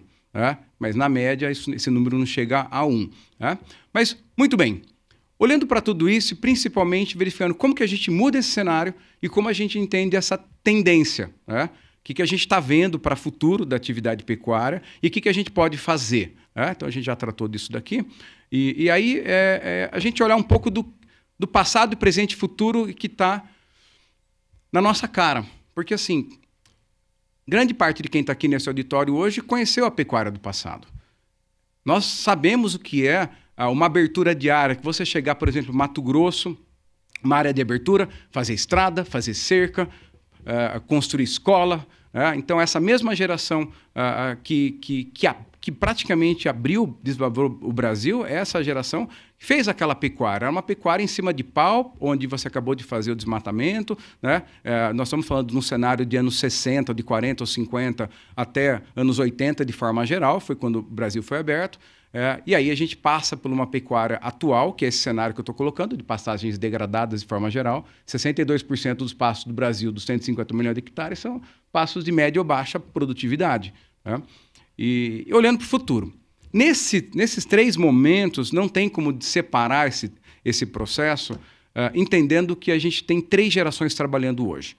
A gente tem uma geração até meados dos anos 60, que é a geração Baby Boomer, que foi a geração que fez, que saiu do Rio Grande do Sul, foi para Goiás, que saiu de Santa Catarina e foi para Mato Grosso, que saiu do interior de São Paulo, foi para Mato Grosso do Sul. Então, a gente tem uma imigração muito importante aqui. Quem vai para Rondônia, por exemplo, não é incomum encontrar um cara de bombacha andando em Vilhena, por exemplo. Você vê, é normal esse tipo de coisa. Então, quando a gente imagina essa geração mais antiga, a gente entende que eles cresceram horizontalmente Eles abriram a área, eles desbravaram, e eles foram criados num mundo muito mais hostil. Essa geração não conseguia comprar uma maçã. Vou comprar uma maçã, porque não tinha maçã. Sequer tinha um mercadinho para ele comprar muito menos uma maçã. Aí chega a outra geração, que é de 65 até início dos anos 80, que é a geração que entendeu que não é só mais abrir, a gente tem que melhorar esse negócio. A gente vai, agora vamos usar a genética, vamos dividir as áreas e assim por diante. E chega a geração que está liderando hoje, que é a geração dos anos meados dos anos 80 até aí meados dos anos 90, que é uma geração que na adolescência já tinha internet, mesmo que ele tivesse que entrar meia-noite, eu não sei se vocês lembram disso, mas já era um mundo diferente, a velocidade era outra e assim por diante. Essa geração não tem tanta conexão quanto as duas anteriores têm, porque as duas anteriores foram para a fazenda, eles abriram a área, ele dedicou a vida dele ali, então tem uma relação emocional. E para cada R$1 que uma propriedade do corte que nós monitoramos gera de caixa, ela valoriza 8. Então, de certa forma, mesmo esse negócio não gerando caixa, a decisão imobiliária foi muito acertada, porque ela valoriza 8 para quando... Então, assim, os mais antigos criaram um patrimônio que dificilmente hoje eles conseguiriam fazer, digamos assim. Só que essa geração que chegou agora é uma geração, que, na sua essência, muito menos complacente com o baixo desempenho. Então, eles não querem saber. É um prêmio de loteria que está ali. Estão olhando para aquela montanha de dinheiro e falam assim, ó, esse negócio tem que dar dinheiro, porque se a gente vender e aplicar num CDI, vai dar mais dinheiro. Claro que a gente fala, olha, não é só aplicação, porque a fazenda valoriza 10,47%, e tem uma frase do seu avô que é muito verdadeira, que quem vende fazenda não compra fazenda. É ou não é? Porque se pega o dinheiro, vai comprar de volta, não compra porque a fazenda valorizou. Mas existe essa agenda dessa insatisfação positiva das novas gerações. E isso vai ser o grande motor de transformação, desde que a gente reconheça que a gente precisa preparar as propriedades para essa nova geração. Porque assim, ele não está disposto a fazer o que o avô fez. Hoje ele demora 20 minutos, o que o avô demorava um dia para chegar. Mas mesmo assim, o jeito é diferente, o mundo é diferente, as coisas são diferentes. E essa geração também, maravilhosamente, ela é muito mais ativista. Às vezes eles escolhem umas brigas que, digamos assim, sem pé nem cabeça, mas é uma geração mais ativista. É ou não é? Uma geração não é do pum da vaca, não sei o quê, né? Nós vamos falar. Mas, de qualquer forma, a gente encontra uma atividade pecuária, além de estar vivendo uma mudança geracional importante, se a gente ajustar a propriedade, a gente vai atrair essa geração. Se a gente não ajustar, não vai atrair essa geração. Então, é uma questão muito simples. Quem vai definir quem fica e quem não fica é como a geração anterior prepara a fazenda para as próximas gerações. Essa nova geração está muito alinhada com o mercado. Eu trabalho com grandes indústrias de carne e, basicamente, é o seguinte, a agenda é produção net zero, balanço de emissões de gases de efeito estufa, sustentabilidade, pecuária regenerativa, que é a nossa agenda. Então, quando a gente olha para essa agenda da pecuária, além da gente olhar para o negócio para dar mais dinheiro, a gente precisa dar mais dinheiro do único jeito que a gente sabe ganhar mais dinheiro, produzindo com sustentabilidade. Diferente da indústria, muitas vezes, que para produzir de forma sustentável, talvez ele tenha que gastar mais, existe na pecuária a mágica da matéria orgânica. A matéria orgânica aumenta a produtividade da planta. Planta mais produtiva produz mais carne. Carne mais barata. Para aumentar a matéria orgânica do solo, esse carbono veio de algum lugar que veio da atmosfera. Então, não há como dizer, na pecuária de corte, que eu conheço pelo menos, você não pode escolher entre ser sustentável e ser rentável. Só tem um jeito de ser rentável. É sendo sustentável, capturando esse carbono da atmosfera, aumentando a matéria orgânica do solo, trabalhando com bem-estar animal e assim por diante. Então é uma agenda muito bacana que a gente precisa deixar claro que não é uma escolha. É uma decisão importante para que a gente consiga fazer a pecuária brasileira baseada em pastagens, concorda? Então esse é o ponto fundamental para dizer que sustentabilidade tem altíssima correlação com rentabilidade e com a agenda que todos nós estamos buscando, que mesmo reconhecendo, eu vou mostrar números para vocês daqui a pouco, antes de finalizar, e acreditando fortemente que a nossa atividade de quem está nessa sala não é a principal responsável pela mudança climática, porém, a nossa atividade pode ser a responsável por evitar essas mudanças climáticas através da captação de carbono da atmosfera. Então, a gente olha não mais para o boi, mas a gente olha para esse ecossistema capaz de ter uma produção net zero ou transformar as propriedades em verdadeiros aspiradores de gás de efeito estufa. Bom, junto com esses dois elementos, a gente vive o super ciclo tecnológico. Em 20 anos o mundo vai estar irreconhecível. Podemos falar tchau para o celular, porque o óculos, o anel, o implante e o relógio vão substituir. E hoje a gente vê claramente que a gente precisa transformar a propriedade de corte, que é a minha agenda aqui hoje, numa fazenda semi-autônoma. Porque aquele camarada que entra no mato e tira as 3 novias que ficaram para trás não existe mais. Entendeu? Então o gado não vai mais poder entrar na mata, porque, primeiro, que não pode entrar na mata, e o segundo, porque se entrar ninguém consegue tirar. Essa nova geração não aprendeu isso, não foi criada para tirar esse gado da mata. Então a gente precisa preparar o layout das propriedades para receber a nova geração. Então eu falo de câmera, falo de sensor, falo de motores de abertura e fechamento de cerca, eu falo de monitoramento via câmera, por exemplo. Né? Então, a gente está aumentando a vida no solo através da biologia, de coisas ultramodernas como besouro rola-bosta, que é super importante, né? Comemorar quando a minhoca aparecer. Então, quando a gente percebe que o solo tem besouro rola-bosta, tem minhoca, o solo está coberto, saiba que ali tem muita vida e ali certamente anulou uma quantidade enorme de automóveis andando aí pelo Brasil, porque a gente tem um solo vivo e a gente consegue produzir baixas emissões. Em cima desse solo, a gente tem inteligência artificial funcionando nesses ecossistemas conectados, semi-autônomos e sensorizados. E, obviamente, para fechar as 4 macro tendências que a gente vê da pecuária, então uma delas está tendo uma mudança de geração, e essa mudança de geração traz uma menor complacência com baixo desempenho e exige uma mudança do jeito de fazer pecuária, porque eles não vão fazer pecuária igual o pai e o avô, seja o dono ou seja o funcionário. Além disso, a gente vai precisar produzir de uma forma de baixas emissões, sustentável de certa forma já é, regenerativa já é. A gente vai precisar criar um ecossistema conectado e depois que você come uma carne boa, fica difícil comer um churrasco ruim, não é? Então, obviamente, para que a gente consiga atender a demanda das exportações, né, que a gente possa produzir uma carne de melhor qualidade. A gente tem genética para isso, tem ambiente para isso, tem tudo para isso, produzir uma carne de melhor qualidade, principalmente para nós, que 70%, né, Rafa, fica no Brasil, então que a gente possa não sofrer para comprar carne. Então, essa demanda da sociedade é muito clara. Quantas casas de carne a gente vê abrindo? Não é casa de carne que chama, como que chama? Steakhouse, não é? Boutique de carne e tal. Então o cara ali não vai mandar uma carne dura de uma vaca velha, né? Então a gente vê assim, então, que a pecuária está mudando porque ela está se preparando, ou precisa se preparar para a nova geração. Se não se preparar, ela vai virar outra atividade, vai ser vendida, a pessoa vai sair, então a gente precisa preparar. Nessa preparação, invariavelmente, os processos biológicos e ecossistemas que são mais equilibrados, baseados em pastagem de alta qualidade, vão tomar conta disso. As fazendas, a gente acredita bastante numa coleta autônoma de dados, isso já está acontecendo, para a gente produzir uma carne bom, alimento de qualidade. Por exemplo, essa é uma câmera que monitora, isso a nossa empresa desenvolveu, 74 hectares, e ela fala que horas que o boi começou a pastejar, que horas ele parou, se ele andou 1 quilômetro, se ele andou 2, se ele andou 3. Porque se ele andar 1, eu prefiro que o animal ande 1,4 km do que ande 3 km. Se ele andou 3 km, significa... Né? A Nath que tem que correr. A Nath está por aqui ainda? A Natália está por aqui ou não? Você, né? A gente tem que correr, né, Nath? Não o boi. Né? Então, o boi tem que andar menos. Então, uma câmera pode dar indicadores eficientes de comportamento animal. Que horas ele está ruminando ou não. Dá para fazer com drone, dá para anotar, mas assim, é mais fácil a câmera ficar alisada do que pôr o cara para anotar. Porque o cara que vai anotar não está muito afim de ficar lá anotando. Né? Ou ele está só olhando no celular. Além disso, o que a gente mais tem são tipos de sensores. A gente hoje mede consumo no coxo animal com sensor ultrassônico. Então, eu sei quantos % tem do sal com sensor ultrassônico.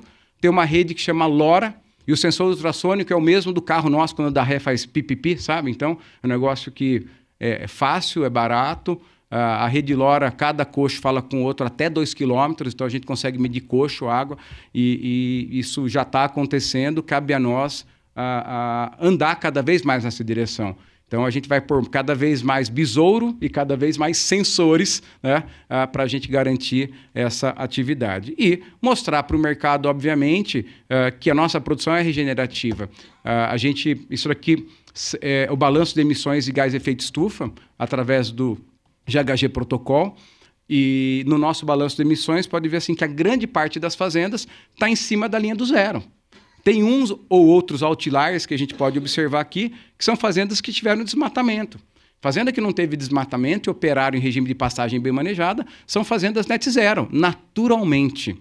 Então, a gente mediu isso, um sistema auditado, a gente conta com a ajuda do professor Eduardo Assad, que é uma pessoa muito importante na medição de balanço de emissões de gases de efeito estufa, e a gente consegue perceber, obviamente, que dá para a gente ser a solução. As fazendas que manejam, como eu citei aqui, elas capturam pelo menos 0,4 toneladas de CO2 equivalentes. As fazendas, na média, considerando até aquelas degradadoras que também não dão dinheiro, elas emitem 0,4 toneladas. E um carro que a gente anda aí a gasolina entre 1,4 e 2 toneladas. Então, assim, esse é um ponto importante, a gente vai fomentar. E essas boas fazendas que emitem negativo ou capturam no balanço de emissões, são as fazendas que mais produzem, que tem mais matéria orgânica no solo, que tem pasto melhor, que tem mais um monte de coisa. É o bom que faz bem. Então, a gente conseguir promover esse olhar que as gerações mudaram, que a fazenda tem que mudar, e a mudança através de processos biológicos e tecnológicos para que a gente possa produzir uma comida de qualidade e essa comida de qualidade ajudar a economia do nosso país, além de ajudar o nosso churrasco e o nosso dia a dia, obviamente. E termino com uma frase que eu gosto bastante aqui, que se tem geração T, que é a geração da transição, a geração de hoje, não importa se tem 70 anos ou se tem 20 anos, o mundo vai mudar muito rapidamente. Então, quem está vivendo nessa fase vai ser a geração da transição do mundo. E aí eu imagino que nós que estamos nessa sala seremos a geração P, né? Seja P de pecuária, seja P de preservação, seja P de potencial de prosperidade, mas eu vejo que essa geração P, que acredito que somos nós, que estamos nessa sala, que todo o trabalho que o Senar está fazendo vai levar não só a pecuária, mas o nosso país para outro nível. E, obviamente, se na vida as mudanças são inevitáveis, nos negócios são fundamentais. Então, que a gente siga mudando e muito obrigado.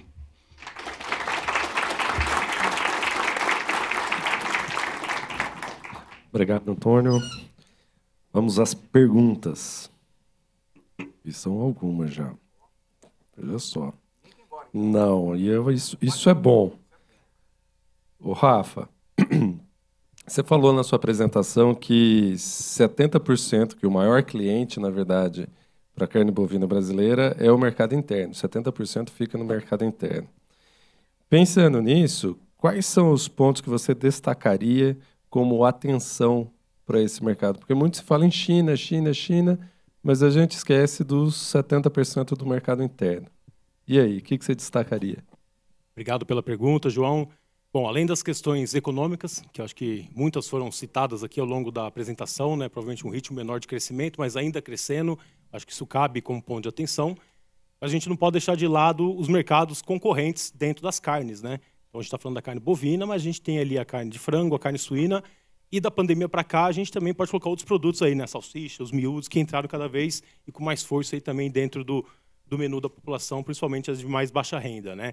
Então, nesse sentido, João, acho que o ponto importante é a gente entender que esse cenário que a gente construiu aqui, ele tende a elevar o preço da carne bovina, e a gente já viu isso agora nesses últimos 2 meses, com o boi subindo, matéria-prima subindo, a gente teve um reajuste também no preço da carne bovina. Então, provavelmente, em 2025, 2026, de preços mais altos para a carne bovina.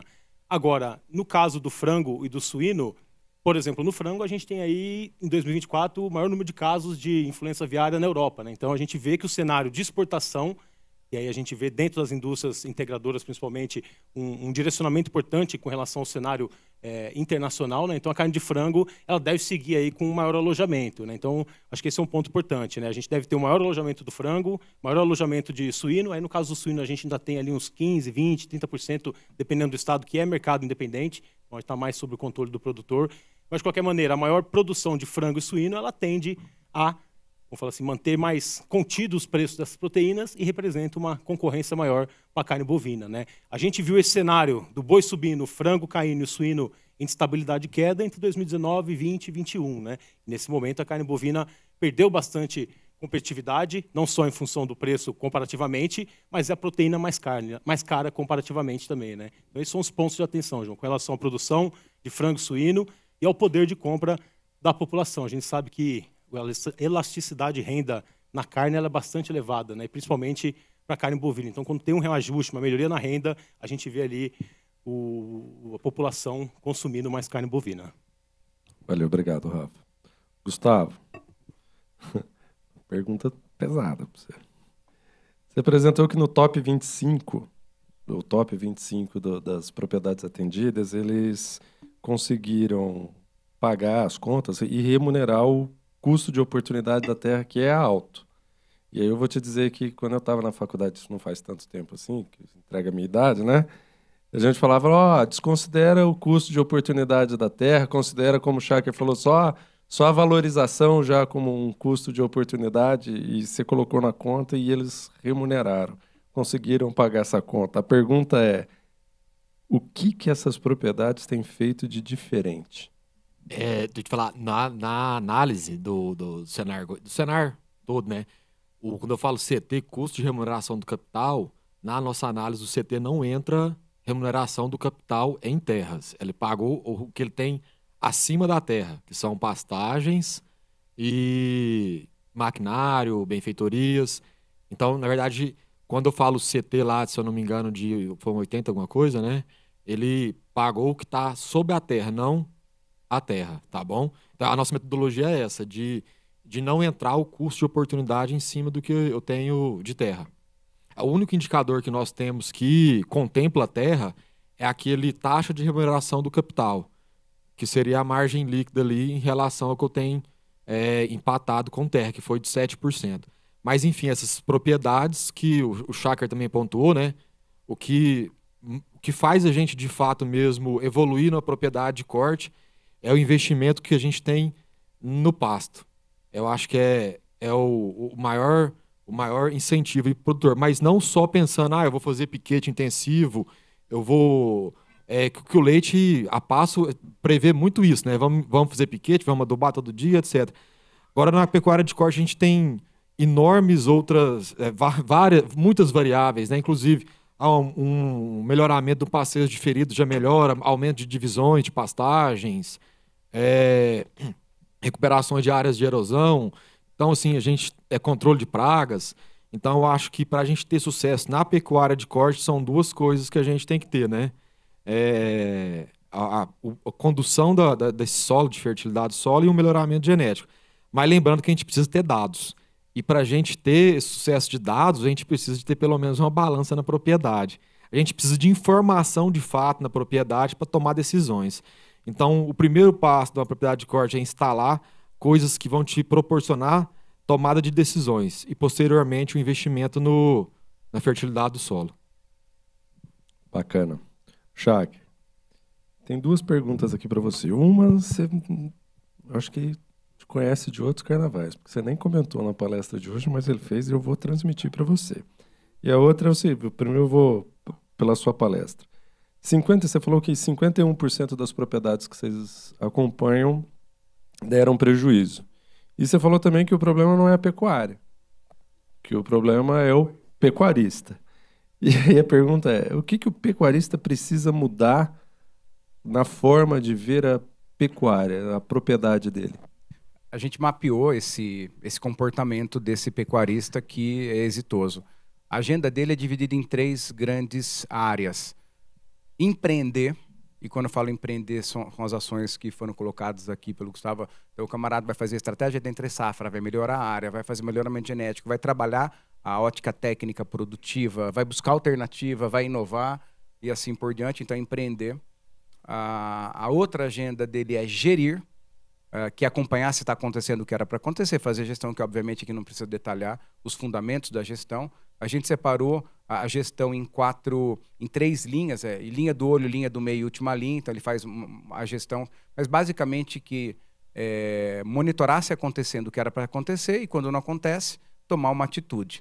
Quando você tem um pecuarista muito empreendedor e pouco gestor, ele gasta todo o dinheiro que existe do financiamento que ele toma financiamento, ele faz um curral, ele faz casa, e vai fazendo, mas no final das contas ele não gere e acaba, obviamente, não conseguindo entregar resultado. Então, precisa 1/3 do tempo empreendendo, 1/3 do tempo gerindo e 1/3 do tempo inspirando pessoas. Quando eu falo inspirando pessoas, ele reconhecer que um jovem de 20 anos é inspirado de uma forma e um senhor de 65 é inspirado de outra forma. Então, a inspiração, o trabalho dele com gente é fundamental. Então, a agenda dele vai ser segmentada em 1/3 na produção, ou empreendendo a produção, 1/3 gerenciando, e aí desde gestão de risco até gestão do fluxo de caixa, e 1/3, que na minha opinião é o terço mais relevante, que é 1/3 trabalhando com pessoas, entendendo que no final das contas são as pessoas que entregam o resultado. Com essa mentalidade, a chance de êxito é muito maior. E tudo isso, posso simplificar, até foi feito, hoje de manhã foi falado, se tivesse R$10 o preço do leite, a turma ia reclamar ainda. A gente pode perceber assim, e que no corte não é diferente, tá? Então, o negócio de gente reclamenta, nem existe essa palavra, mas nem sei se não existe, mas a gente percebe que os exitosos têm um hábito muito claro, não reclamam.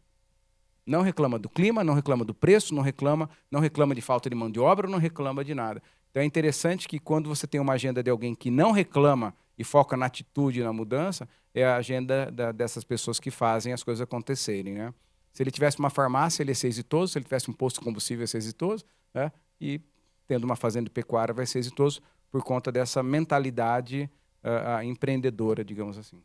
E esse perfil desse produtor que você acabou de escrever, se eu tirasse uma fotografia desse cara, quem estaria na fotografia? Um homem, uma mulher, jovem? Estaria cheio de mulheres e meninas, ia sobrar um outro homem na foto. Tamo é verdade. Elas vão dominar o mundo. Ô, Shaq, era a outra pergunta que eu falei para você. Não, calma aí. A outra pergunta é por que você tem escolhido a cria para o projeto de intensificação em áreas inferiores, até, na verdade, inferiores não, até 300 hectares? A gente escolheu um protocolo de cria para testar o modelo econômico por dois motivos. Primeiro, porque a gente reconhece que a recria e terminação ela está bastante dominada, né? A gente consegue ter modelos de recriação intensiva a pasto, terminação intensiva a pasto, ILP, assim por diante. E a cria, então, ela tem maiores desafios. Então, a gente encontra, acho que é uma fruta mais alta que exige mais estudo nosso.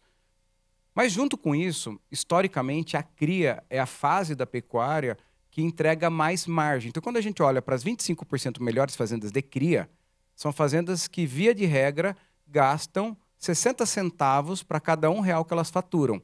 Então, a cria ela é maravilhosa no sentido de margem sobre a venda. Você consegue margens incríveis. O problema é que eu tenho muita margem e pouco volume. Então, eu tenho uma atividade que pode ter muita margem, mas ela tem pouco volume, porque a produtividade, a produção por hectare é baixa.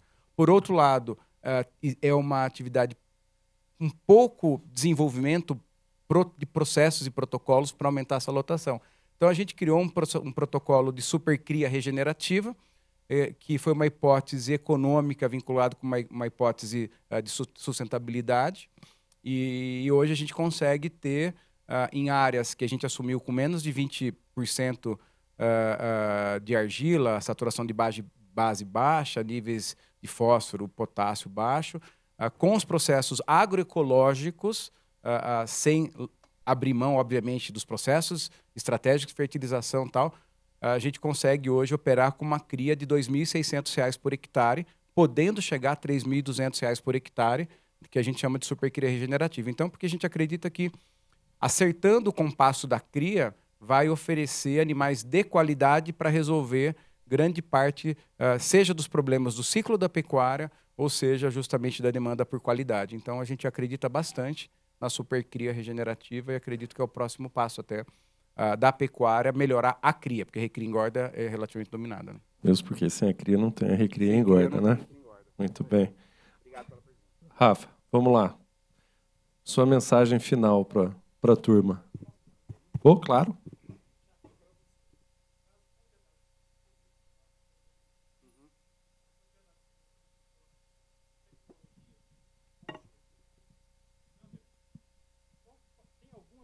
Qual porcentagem delas está naquele 51 negativo? Eu não deixei claro, mas a única propriedade que a gente monitora dessa forma é a nossa, por enquanto. A gente está esperando a patente ser homologada para a gente multiplicar para as outras propriedades. A gente vai agora multiplicar para outras 6, mas ela é na propriedade que a gente gerencia. Então, isso. E não acredito que é obrigatório ter sensor, câmera e tal para ser rentável. Isso vai facilitar a entrada das novas gerações, vai tornar mais fácil. Não é obrigatório. Ajuda, mas não é decisivo. Tá? O que é decisivo é a matéria orgânica do solo. Isso é decisivo. Bom, João, como palavras sinais, ao longo aqui do evento hoje eu fiz algumas anotações e vou colocar aqui os 4, 5 pontos que eu anotei, né? Eu acho que é importante o produtor seguir fazendo a lição de casa. Então, o Chakra colocou ali, em alguns momentos aí a gente tem uma queda no preço, um investimento menor, a gente não pode ter um retrocesso com relação aos sistemas, ao avanço daqueles indicadores e à produtividade da fazenda, né? Mesmo frente ali a um sistema, a uma pressão de baixo, a gente viu resultados melhores ali para aqueles que mantêm ali indicadores técnicos e as melhores produtividades, né? O produtor precisa pensar na pecuária como uma atividade de longo prazo, então não posso planejar para 2025. O tema aqui hoje era tendência, expectativas para 2025, mas eu gosto sempre de mostrar aquele ciclo de preço e o que a gente consegue, dentro daquele desenho, daquela dinâmica, colocar como projeção. Então, acho que esse é um ponto importante também. O terceiro item, analisar as oportunidades, diversificação, mudança no sistema, entender ali que eu posso, às vezes, fazer uma estratégia de tiro um pouco mais curto, com uma recria. Então, acho que isso é importante também, principalmente com relação aos desafios de mercado. A integração, o próprio arrendamento, diversificação e tudo mais. E 2 pontos, né, que eu acho que ficaram bastante claros aqui também ao longo dessa discussão hoje, né? O gerenciamento de risco, né? Então, inclusive, eu encerrei ali com uma simulação, um exercício do CPE que mostra, dentro de um mesmo ano, possibilidades de lucratividades variando aí de -6 a mais 22. Né? Então, acho que o produtor precisa ter ideia desse impacto das variáveis. Né? A gente estava lá com o João Paulo esse dia discutindo quais são as variáveis que impactam no preço do boi gordo. Numa sentada, a gente elencou 30, 35 no mínimo. Né? Tem os mais ou menos impactantes, mas o produtor não precisa conhecer tudo, mas ele precisa ter uma ideia daquilo que direciona o negócio dele. Né? E, por fim, eu acho que a gente viu aqui hoje apresentações de milho, grão, gergelim, o pessoal falando, então acho que o pecuarista brasileiro ele tem que aproveitar as oportunidades, né? Seja com subprodutos, que a gente nem pode chamar mais de subprodutos, né? Mas pensando num cenário, por exemplo, de alta de custo, né? A gente tem aí outras opções dentro da alimentação concentrada, do volumoso, então é buscar também essas oportunidades que às vezes estão do nosso lado ali, alguma empresa, alguma indústria que tem esses produtos. Muito obrigado, pessoal, pela atenção de todos e a gente fica aqui à disposição na CNA. Obrigado, Rafael. Antes de passar a palavra para o Gustavo, tem mais uma pergunta. Vamos lá. Ô, Chakra, é para você. Deixa eu te fazer uma pergunta. Uma pergunta pelas essas fazendas que você monitora. Eu tenho uma grande preocupação. Quando eu gerenciei várias fazendas, então tinha uma época que eu tinha que fazer uma reforma no curral. Aí a dona da fazenda falava assim, ó, vai lá, você compra todos os mourões de aroeira, eu quero todas as tábuas em IP, em 5, 6 tábuas em cada uma, então, só que você põe isso no custo da fazenda. Falei, tá bom, como é que vai pagar isso, né? Aí, ó, agora você compra uma caminhonete, pega uma Hilux, 0, coloca para o funcionário e também vai colocar a conta nisso. Então, o que eu quero concluir com isso? Como que está, na sua percepção, as fazendas subsidiadas pelos seus próprios donos? Por exemplo, quem tem uma fazenda com 250 matrizes de vacas, né? Ela está fazendo a cria e só a cria, não a engorda. Pode ser que por trás está um grande empresário, um grande usineiro, um grande advogado, um grande médico que sustenta muito bem essa propriedade, subsidiando-a. Dá um comentário para mim sobre isso. Nossa visão é sempre fundamentada em caixa aplicado. Então, nosso método não é o método contábil tradicional, é o método de caixa aplicado, onde a gente acredita muito A gente não quer que a fazenda aumente o lucro, a gente quer que ela aumente a geração de caixa. No seu exemplo de 250 matrizes, assim, de fato, a gente não consegue reduzir todos os custos fixos. Via de regra, 500 é um número que torna um processo melhor. Mas a gente sempre procura manter o processo de orçamento muito orgânico, muito fiel. A gente chama projeto caixa dependente. Então, a gente gasta o que tem de dinheiro. Se aquele ano é o ano do que dá para fazer o curral, nós vamos fazer o curral. Se é o ano que dá para trocar a caminhonete, vai trocar a caminhonete. Mas a gente trabalha caixa dependente e procurando fazer com que seja mais orgânico possível e mantendo os níveis de financiamento e endividamento com, no máximo, 25% de dívida sobre o valor do rebanho. Então, a gente trabalha, obviamente, com dinheiro de fora, mas tentando manter nesse patamar de 25%. Com isso, a gente vai trabalhando na linha do tempo. Esse é o ano de fazer tal coisa, esse é o ano de tal coisa, esse é o ano de tal coisa. Então, a gente lida com isso sempre caixa dependente, porque senão de fato, a gente não vai conseguir ter a disciplina necessária para o negócio ser um bom negócio, né? Tudo que sobra é desperdício, inclusive dinheiro, né? Só para concluir, tirar uma dúvida aí, dar uma provocação para os 4. Dizem que tem um grande produtor de carne brasileira, bovinos, no estado do Pará. E que o preço do boi está alto, Rafael, porque ele tem muito boi para vender. E a hora que ele acabar de vender todos esses bois, que talvez o ciclo do boi venha a baixar. Vocês escutaram falar alguma coisa sobre isso? Sabe desse produtor, dessa boiada aí que está tão grande assim no estado do Pará? Obrigado. Não tenho informação sobre isso, mas vale a pena a gente colocar alguns pontos aqui, né? Eu acho que essa alta que a gente viu aí, ela é em função dessa lacuna que a gente tem entre o primeiro e o segundo giro do confinamento, e o ponto de atenção é justamente com relação a essa boiada que deve chegar agora aqui ao longo de novembro, dezembro, né? Como eu coloquei ali na projeção, na hora que a gente pega hoje o físico e o futuro, a gente tem sim, a partir de dezembro, o mercado perdendo um pouco de força, né? Então, é importante a gente entender e ter em mente que esse preço não vai subir até 2025, 2026. Em alguns momentos, a gente deve ter ajustes, né? Então, hoje a situação é de oferta reduzida em função dessa lacuna, mas tem, se a gente pegar, por exemplo, Mato Grosso, aí as estatísticas mostravam 48%, 50% de crescimento no confinamento. Então, deve chegar tão logo agora nesse último bimestre um volume maior de gado que vai pressionar. Agora, um ponto importante, a gente viu o abate de fêmeas acima de 45%. Então, a dúvida é o quanto isso vai impactar, refletir na oferta daqui para frente, 2025, 2026. Né? Então, a gente tem algumas incertezas com relação à oferta, mas um cenário de menor disponibilidade. Agora, chama a atenção também para um fator que foi o grande, que deu um impulso maior naquele preço em 2019, 2020, que foi aquele cenário de emergência da China, né? Então, para 2025, 2026, é importante a gente ter em mente que a China, que é o nosso maior comprador, não está disposta a pagar mais 6, 7 mil dólares por tonelada, né? Então, pé no chão, dentro das questões que eu coloquei de planejamento, eu acho que é fugir dessa especulação, trabalhar com o que a gente tem hoje de dado e informação concreta, né? Senão a gente vai cair naquela mesma situação do vou pegar o boi de 4 mil reais que a arroba vai a 500, 600 reais, né? Eu acho que é importante a gente trabalhar com dados aí, o que tem de informação concreta. Fugir um pouco da especulação, mas é claro. Eu até acredito que eu sei de quem o senhor está falando. Tá? E, na verdade, numa estatística muito simples, se a gente mata 40 milhões de animais e um produtor individual, dificilmente vai passar de 180 mil. Então, os frigoríficos, os grandes, abatem 400 mil por ano e são frigoríficos que têm boitel e assim por diante. Então, eu vejo assim que é mais um pouco de excesso de supervalorização desse efeito, porque mesmo que seja muito animal, que afinal 200 mil bois abatidos por uma única pessoa é muita cabeça, isso não é capaz de virar o mercado de ponta cabeça. E também não é tanto boi igual falam também. Então também tem uma supervalorização aí na quantidade de boi que o homem tem, tá bom? É bastante, mas assim, mas não é assim. Quer falar, Gustavo? Não, está relacionado também a uma mudança climática muito grave, né, nesse final de ano, né? Que está acarretando tudo isso que a gente está vendo.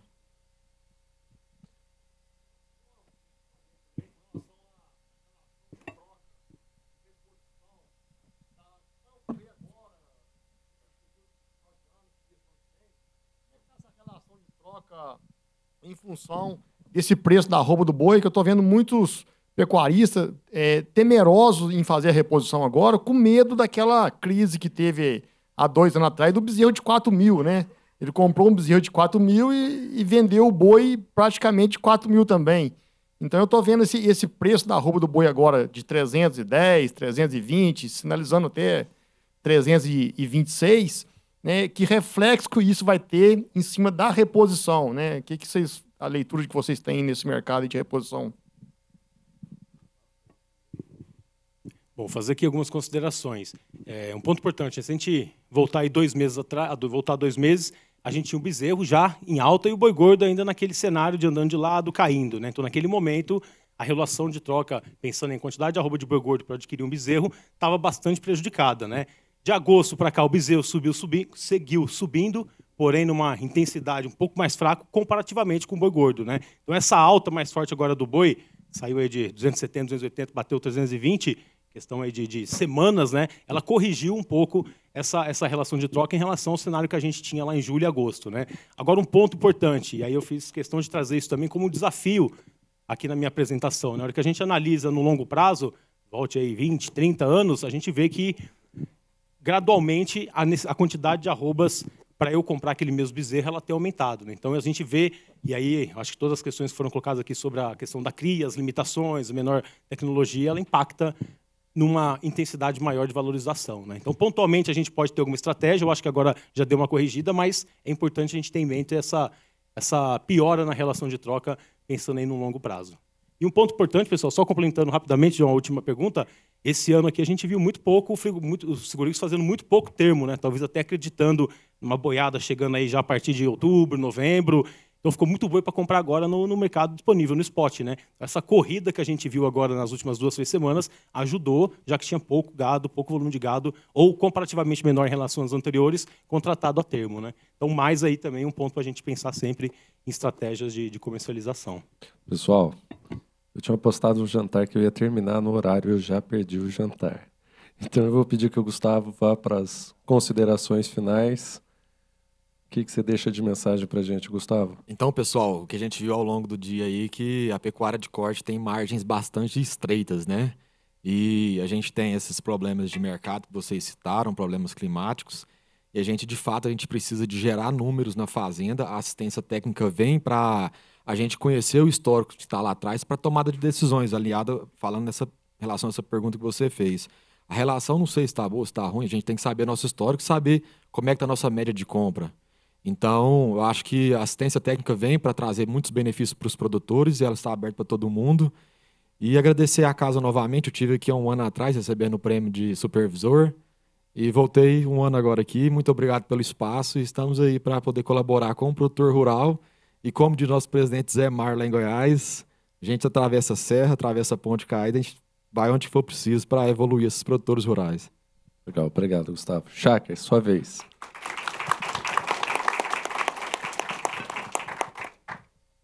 Para os produtores que estão aqui, o meu recado é aproveitar esse ciclo que está se iniciando, que é esse ciclo de alta, e fazer os investimentos estruturantes, preparar a propriedade para o ciclo de baixa, ou seja, ter cerca boa, ter pasto bom, ter água boa, ter gado bom, que é isso que vai fazer a gente produzir com margem. Mas principalmente para os ATEGs, os técnicos, os supervisores do Senar que estão aqui, na verdade eu quero cumprimentá-los, dizer que eu sei o quanto custa você, às vezes, ficar fora num dia importante para a tua família, porque você, às vezes, está longe, você dedicar, você ajudar, e, principalmente, assim, o trabalho que é feito muito mais de psicológico do que assistente técnico gerencial, digamos assim. Então, é mais para cumprimentar e dizer que eu acredito que vocês fazem muita diferença no país que a gente vive. Tá joia? Muito obrigado pela oportunidade mais uma vez. Valeu, nós que agradecemos. Pessoal, acho que a grande mensagem que fica é: nos últimos 100 anos nós mudamos os automóveis, mudamos o jeito de fazer ligação, mudamos o jeito de se comunicar, a internet. Nós precisamos mudar a pecuária, seja ela de corte ou seja ela de leite. Então, colocar na conta da atividade, que a atividade é ruim, que não funciona, eu acho que não cabe mais. Então, a gente precisa olhar diferente para a atividade. É isso. Obrigado. É isso. Com dados, com conhecimento, né, a gente empreende, mas aí a gente sabe gerir melhor o negócio, né, inspirando pessoas. E a partir de hoje, querer a boca de siri, não vou reclamar mais não. Não reclama. Exato. Eu convido agora, então, a coordenadora do Núcleo de Inteligência da CNA, Natália Fernandes, para vir fazer entrega também de um presente para vocês muito merecido.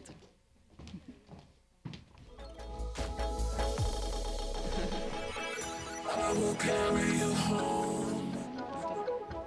I will carry you home. When you got nowhere to go, I need you to know. I will carry you home. Carry you home.